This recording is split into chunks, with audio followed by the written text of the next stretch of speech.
So if you own a 15 to 18 F150 with the 5-liter motor, you're looking for one of the most well-built, one of the coolest looking, and close to the loudest possible exhaust systems available, you should be checking out the Borla Stinger S-Type dual exhaust system with these very cool black chrome tips in the same side exit configuration. Now, volume is what matters most, right? And I said that this is close to the loudest, but it's not quite there. If you want the loudest possible setup, you should be looking at the Borla ATAC, but let's face it, while it sounds really cool, that might be a bit too much for some. And a lot of the systems that we sell do provide a nice bump in volume, but they are kind of quiet. So I would say this is a nice kind of middle of the road option. It gets a very healthy 4 out of 5 on my loudness meter. I would say this would be right on the limit of how loud you want to go if you daily your truck. And as you heard from those sound clips, it definitely wakes up that 5-liter motor. But I'm happy to say from personal experience, there's actually not a lot of drone inside the cab. Other reason I really like the Stinger S-Type is because of how well built it is. It's actually made out of 304 stainless from end to end, which is an upgrade over the factory grade 409 stainless. So it's safe to say this thing will not rust or corrode, especially if you take your truck off-road or you see a lot of snow or rain. It's not something you'll have to worry about. Other reason I really like the Borla Stinger and really all Borla systems in general is because it is a pure bolt-on application. All of the piping is measured to your cab and bed length, so there's no cutting required. You don't need any power tools to get this installed. You can actually do it at home in the driveway with a couple of hand tools. And it shouldn't take you more than an hour or two, so Borla makes it really easy to make your truck sound good. I'd say you could probably get this done in an hour or two. So for that reason, I'm gonna give the install a very easy 1 out of 3 wrenches on my patented difficulty meter. So if you like the way the Stinger S-Type looks, you like the sound, and you like the quality, go ahead and stick around. I'm actually gonna walk you guys through this install step by step.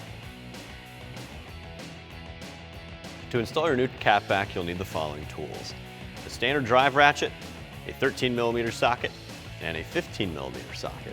Optional but helpful tools include a cordless impact, a swivel socket, a 10mm socket, spray lubricant, and an exhaust hanger puller tool. All right, so before we install our Borla, obviously we have to remove our factory catback. It's pretty straightforward. We can remove it as one piece. First step is unbolting the clamp in front of the resonator.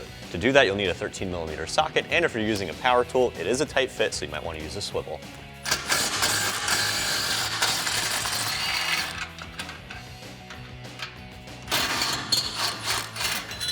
All right, now that our factory catback is unbolted, we can loosen it from the rubber isolators. There are 3 hangers in total, one in front of the muffler, one directly behind it, and one further back on the tailpipe. Once you pull those 3 hangers, go ahead and let the exhaust rest on the axle and the cross members. Take your time, you can actually pull it out from the rear of the vehicle as one piece.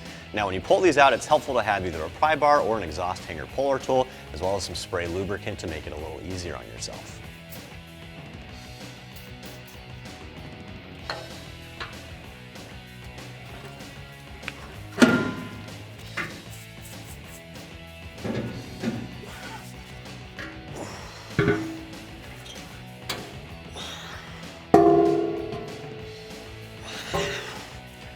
All right, now we have our factory catback removed. We can start installing our new system, but it's a good idea to mock it up first. That way you can see where everything is supposed to go. And more importantly, you guys can see some of the differences and some of the similarities between the two. Some of the similarities that matter. You can see that this is measured for your cab and bed length, so again, there's no cutting required like I mentioned earlier. Other reason I really like Borla's system is they retain all the factory hanger locations. Again, no fabrication required. You don't have to move anything around on your truck. It'll just sit right where the original system sat in the first place. That's where the similarities end. The big differences that I really like about this setup, you do get a bigger diameter inlet coming into the muffler. It's 3 inches. That's where you're going to get all that deeper tone in this exhaust. As you can see, the S-Type muffler is a hell of a lot smaller than the factory one, so that's where you get all that volume from.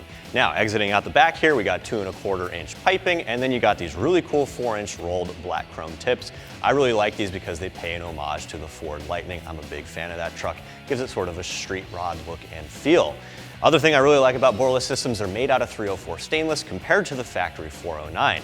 409 will develop rust and corrosion. As you can see, our system has started to do so behind the resonator. 304, it's safe to say, will last a lot better and a lot longer. Won't have to deal with any rusting or corrosion to that extent. So without further ado, let's go ahead and throw our new system on. So the first step of our install is putting on our resonator and our mid-pipe.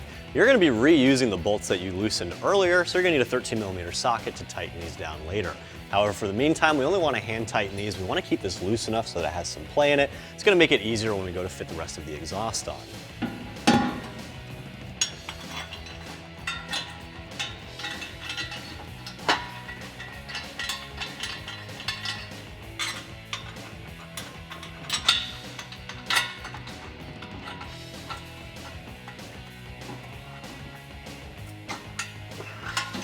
All right, with our mid-pipe loosely bolted on, we can install our extension pipe.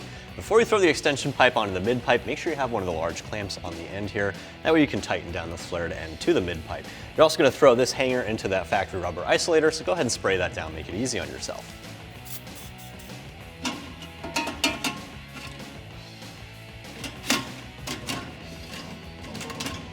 All right, with our extension pipe in place, it's the same process for the muffler assembly.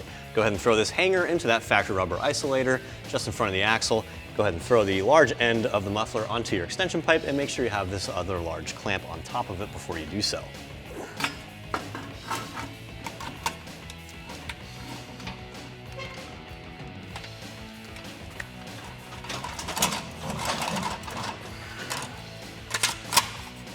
All right, so the last of our install after our muffler assembly is putting our tailpipe on.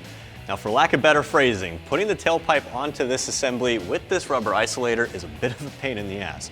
We're going to take it the easy way. We're actually going to remove this rubber isolator from the frame using a 10mm socket, and we're going to throw our tailpipe onto the muffler, and we're going to refit that rubber isolator. It's a lot better than trying to fight with the system and bending everything all which way.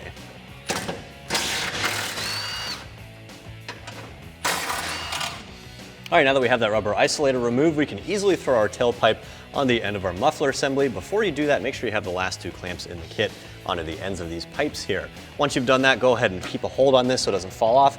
Thread that rubber isolator onto the hanger of here, and then tighten down those bolts that we just removed earlier.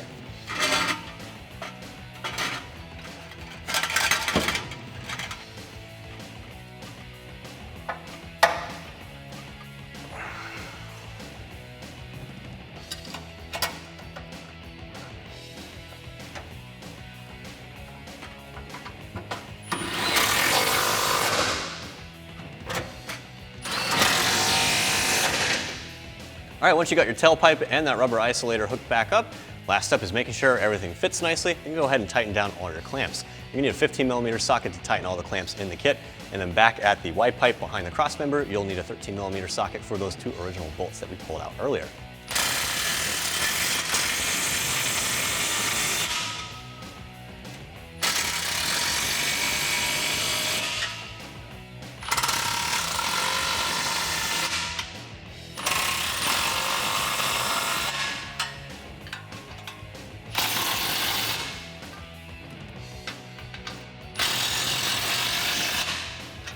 So once you got all those clamps tightened down, that'll actually wrap up our install. And that also wraps up my review of the Borla Stinger S-Type dual exhaust system with the black chrome tips in the same side exit, fitting your 15 through 18 5-liter powered F-150.